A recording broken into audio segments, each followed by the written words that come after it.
such a difficult time. Devastating, but also thinking about next year and not knowing what comes then. And best of luck with him with the recovery. Just approaching 6:30, as you can tell from pictures behind us, we're going to move on to talk about the football. What football? What football? 7 o'clock tonight. England, Senegal in the World Cup. Let's go live to Doha. John. Oh, gosh. We've just been in Doha. Should we go on holiday again? Oh, yes. Why not? Here's the travel show. Good morning. Welcome to Breakfast with Roger Johnson and Nina Warhurst. Good morning. Our headlines today. With John a little bit later. Everyone says it's a vital game. It actually is now. Yes. It really is. Every game matters. Our West Africa correspondent, Mayeni Jones, is in the Senegal capital. The United States Intelligence Director, Avril Haines, says that the fighting in Ukraine has been slowing down, and she doesn't expect the tempo to pick up again over the winter months. Just unimaginable, isn't it, facing the winter in those conditions? Absolutely. 7:10. Now, our jewellers have begun resizing the crown, which will be used for the coronation of King Charles next May. It's called the St Edward's crown. It weighs nearly 4.5 pounds. You'll know it for sure. It's normally on display with the rest of the crown jewels at the Tower of London. Here's our royal correspondent, Daniela Ralph. I'm going to talk to Kate Williams, the royal historian, just before 9 o'clock, a little bit more about that. At 7:12, the Brazilian football legend Pelé is said to be in a stable condition in hospital because concern is growing over his health.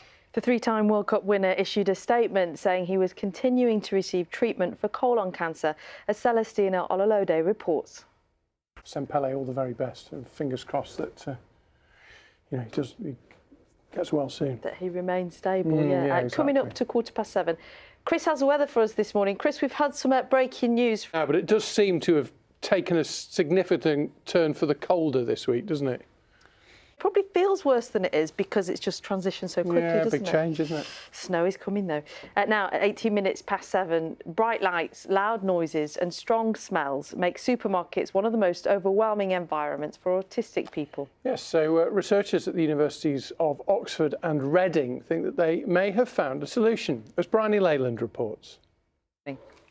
It's 7:26 now. Sunday with Laura Koonsberg is on BBC One at 9 o'clock this morning. Laura joins us. Thanks, Laura.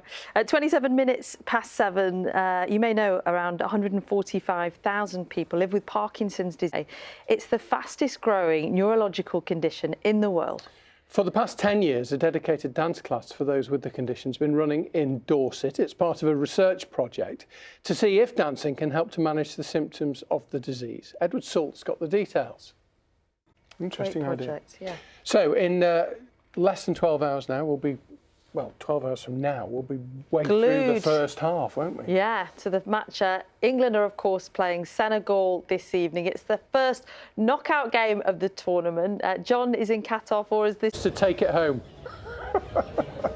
The England fan sounded like she was American, and everybody's supporting everybody, it seems. He's absolutely right, isn't he? She's gone for 24 hours. She's going to have a great time regardless. Absolutely. Let's take it home. Take it home. Football's going home. It's 7:40 now. Here on Breakfast, we've often spoken about the uplifting power of music for people with dementia and their carers. Well, our reporter Joan Cummins has been to meet another couple who are benefiting from a weekly sing-along in Warwick. That's lovely, isn't it? Showing there's still lots of fun times to be had if you're living with dementia or love somebody with dementia. It is more than possible. Coming up to 7:45, Chris is here with the point that out. Thank you, Chris. It's coming up to 12 minutes to 8. We will have your headlines at 8 o'clock. Time now on Breakfast, though, for Click.